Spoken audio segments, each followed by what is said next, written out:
This episode of Own the Grey is brought to you by I Am. Discover your unique talents, realize your potential, and align to your path. Take the first step to uncover your life purpose by visiting debrajones.ca/courses.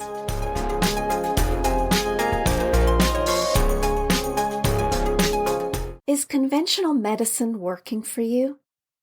The alternatives, far from being snake oil, are being discovered and proven to be effective and safe ways of healing from what ails you.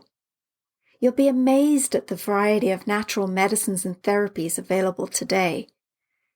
My next guest has made it her mission to uncover the mysteries of alternative medicine and is passionate about sharing her discoveries with you.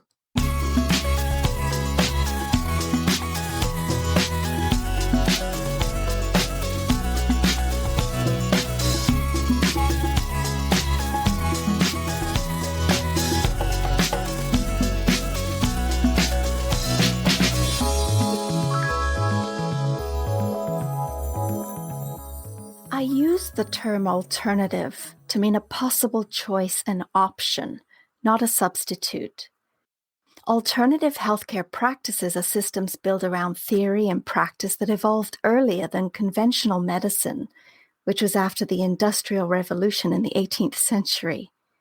These include homeopathic, naturopathic, and traditional Chinese medicine, and over 90 others that I know of.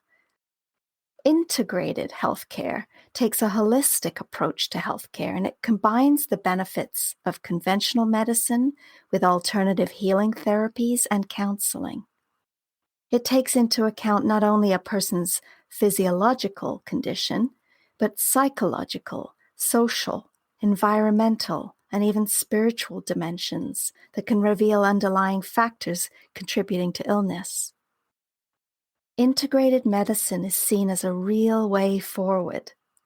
Non-conventional medicine aims to mobilize self-healing processes to restore balance and harmony to physical and biochemical elements of the body and of the mind and emotions.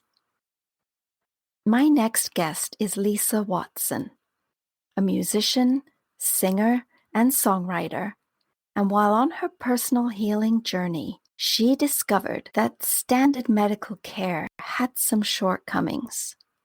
Lisa, how did your discoveries begin?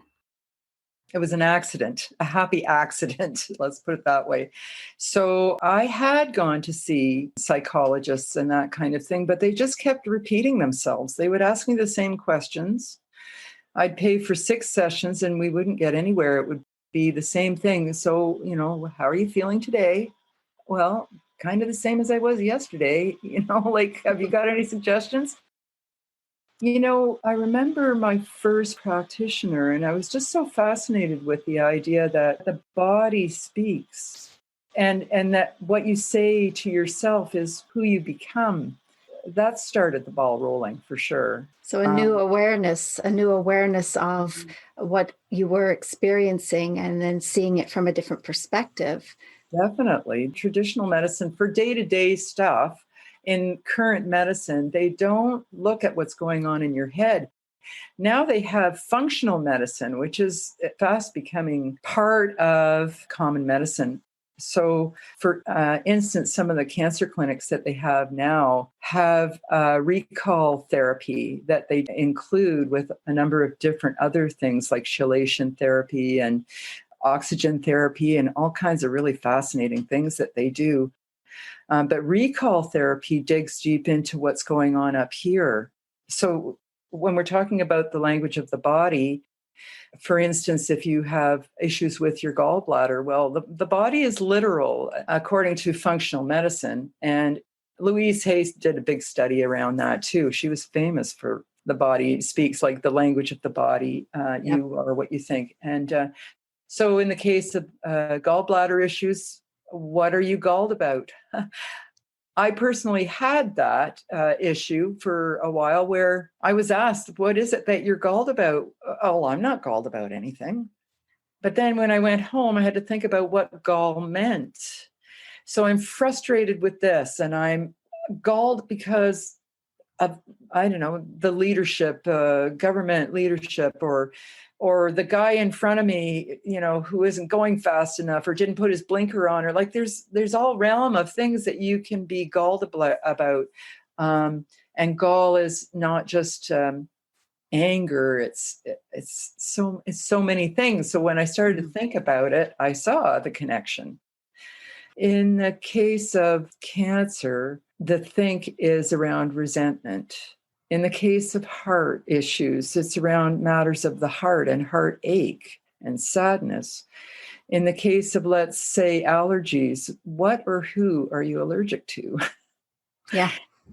Further to that is epigenetics, where our grandmother was raped and traumatized by that. We are her very cells, really. So part of that comes down the line. Mm-hmm. So you don't necessarily know what it was that happened, but you're afraid of men. So this is where tapping also comes in handy. I'm afraid of men, but I deeply love and respect myself. And somewhere in the meridians, each one of these meridians is attached to a part of the body, but I don't recall which is which. But if you do the whole process, then you're clearing the whole meridial system. So to me, it's just fascinating. I went in with a couple of problems and came out with what looked like, I was a therapy junkie, but I was just so fascinated with it all. And for some reason, I always managed to find some reason to go and see somebody like you, for instance, and my body would actually rise to the occasion, and the what do you call it? The symptoms would surface in that moment or on that day. So I might be particularly emotional that day when I come to see you and lie on your treatment table. That would be what my body would present to you. The body is so wise. It is. And it would present the priority to you, Deborah, and you would treat it. And that's what I love about it. The fact that they're starting to use functional medicine in common medicine now. It's happening, Deborah. It's happening. Yay. So I learned a lot from alternative healing and energy medicines about clearing my emotionality. I worked a lot with Bach flower remedies and Bach flower remedies. They're based on flower essences with different properties, right? What did you learn about that? What helped you, and what did it do for you? I'm not a practitioner, but what they do is they each address a certain emotional aspect. And so if you have guilt, for instance, around something, you would take a certain remedy. There's, I think, about 27 of them. And you can look up a wheel on Google, the Bach flower remedy wheel, and even pick one out for yourself. In ancient times, you would go to a practitioner, and I'm not sure if Bach flowers are specifically ancient, but they used flowers for a lot of things. Homeopathics are very interesting as well because they match what's going on with you. For instance, if you have recurring headaches, then something in your system is not addressing that. I'm pretty sure I'm correct in this, but you would be administered a homeopathic that spurs the headaches and causes the body to react properly and get rid of the headache. So it's probably more complicated than that. But it's a pretty old study. Awesome. EFT is commonly known as tapping, and in different parts of the process, you tap different parts of the body, and they address different meridians, channels in the body where trauma is stored. That tension around trauma, or maybe you don't. You're being treated unkindly, or, something's really bothering you. So you go through the process of tapping the meridians, and you have a conversation with yourself as well, where, yes, I know that I don't like this about myself. But I deeply love and respect myself. I deeply love and respect myself. I deeply love it. And you go through a course of tapping that clears the meridians and reprograms you, and it works incredibly well. Huge. And there are practitioners that do that, tons of them in the area. Also, neuro-linguistic programming, where you're speaking to yourself unkindly. And if you have an NLP coach, they will help you talk more positively. And that affects your whole life. Yeah. Yeah. So neuro linguistic, so of the brain and of the speech. So Yeah. neuro linguistic programming. So I guess it's reprogramming your self-talk or Yeah. your inner voice and some of the unkind things that we might say to ourselves that hold us back, because that becomes our belief, doesn't it? It does. Yeah. And it affects every aspect of our lives. Mm-hmm. So reprogramming those thoughts Mm-hmm. is so effective. It's Yeah. fantastic. So Your emotional state, I mean, that would address your emotional state, but was there anything in particular, any modality in particular that found that gave you more peace, inner peace? meditations and counseling and all things, that's what's going on these days now, because we can't always just go out and see a practitioner. And during the isolation, I was able to um, talk to someone over the phone, and we would do a meditation. And that helped a lot. Just maybe addressing the emotion around how I was feeling, but that was really helpful as well. So you don't necessarily have to go to the practitioner's office. It's helpful to be able to hang out with them, I think. But in lieu of, you can certainly get an appointment to have a telephone conversation. It's fantastic. Mm-hmm. So Well, your passion for alternative healing has kind of found a way to be channeled, hasn't it? You started a program out there that will help people discover all of these wonderful things that you've been discovering. So it's a way for you to allow people to see what's out there. Do you want to tell us a little bit about this program that you have? this whole Mirth Walk thing started with the idea around mental health. And my own personal journey around mental health had to do a lot with emotional overwhelm and panic attacks. Mm. I'm an artist and a musician, and growing up, those were not considered valid vocations. And what else was I supposed to do? So I went out and did, other things, and was not happy and wasn't sure what it was I was supposed to be doing. Anyway, time goes by, and I've learned a lot through alternative remedies and practices. That whole journey has been fascinating to me. It helped me tremendously to find peace. The monies that I made at music some time ago now, I really wanted to contribute to mental health. So I was putting some money away and exploring that, and realized that it was just a big dark hole that didn't really serve us particularly well. And if you really needed something, by the time you got some treatment, you were out of work, you'd alienated your family, you didn't have a car to travel an hour to get to where you were going for treatment. It just wasn't practical, and I wasn't going to be able to make any difference that way. But then when I discovered alternatives, that's when things started to change for me. And lo and behold, Mirth Walk was born. It was a play on words, the expression Earth Walk that the Native Indians would do to go out and discover themselves as young men or I'm not sure if the women did it or not. They had the red tent, I guess.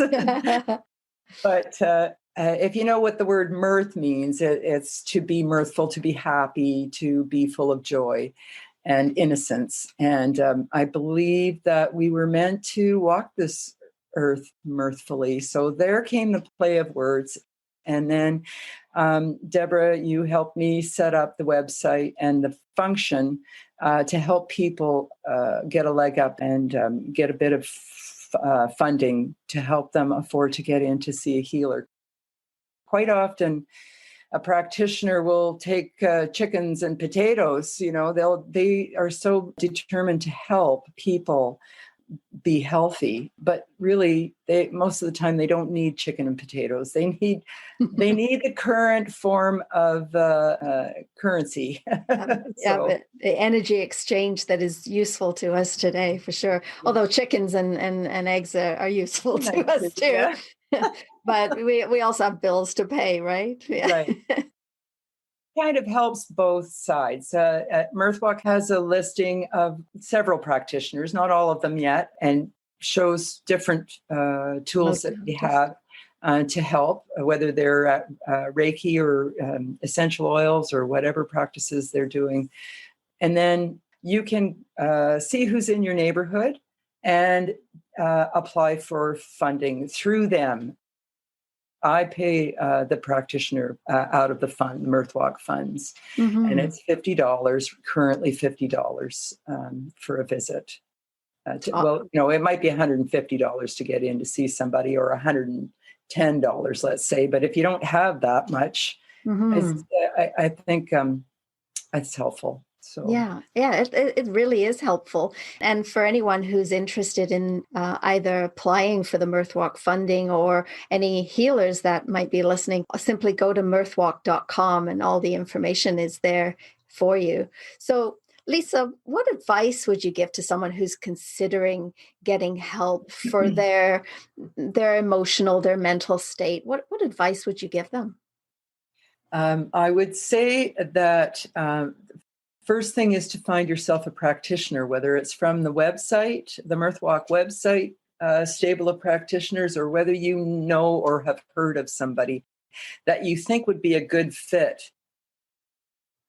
The immediate effect is a calming of the nervous system and a resetting of the nervous system, because if you're not happy, you're probably not functioning properly in the world, and there's all kinds of fallout around that. So, tension builds.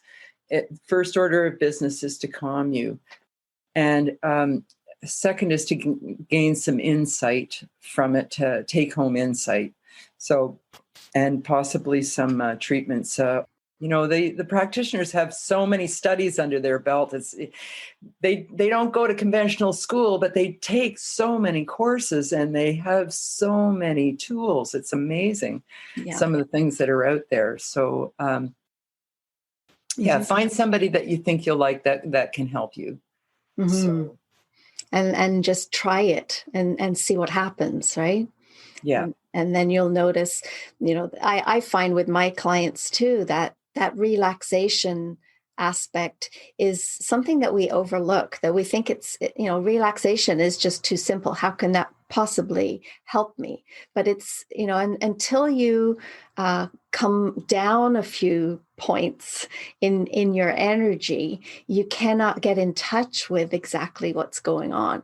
Even massage, even simple relaxation massage is something that can help bring you down a few notches so that you can get real with yourself and maybe even hear what your body wants to share with you. As you mentioned earlier about messages from the body, I'm a firm believer that anything physical has an emotional component. And so when we see what's going on with ourselves physically, then we can look at where that's coming from. And then that is the beginning of our healing process. And so you've covered a lot of interesting aspects about alternative medicine today. And hopefully our listeners will come away with the idea that there's so much more than they even realized is out there. So I really thank you for sharing all of these things, and especially, Lisa, for Mirthwalk, because Mirthwalk allows people that may not normally be in a position to try something that isn't covered by our government healthcare to find something that actually might make a big difference in their life. So I really thank you, Lisa, for sharing and for joining us today. And so, Thank you, Deborah, for your unending desire to help people blossom. well, this is true. Thank you. Thank you. It's nice to be valued as well. And Lisa, you do a really good job of that. So I feel valued by you. Thank you, Lisa. And so thank you. This has been Lisa Watson and Deborah Jones for Own the Gray. And we thank you for listening, and we hope you enjoyed today's podcast. And please leave your comments and any questions at ownthegray.ca and share this with your friends. And if you haven't already, please subscribe in your podcast app of choice. So thanks, Lisa, for joining us. Thanks, Deborah.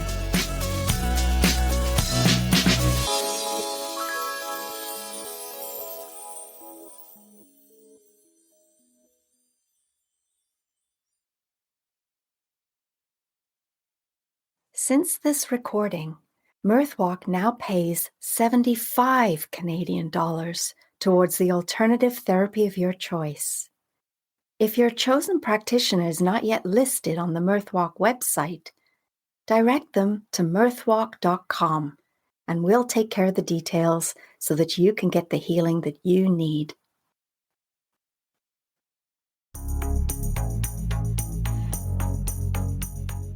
This episode of Own the Gray is brought to you by I Am. Discover your unique talents, realize your potential, and align to your path. Take the first step to uncover your life purpose by visiting debrajones.ca/courses.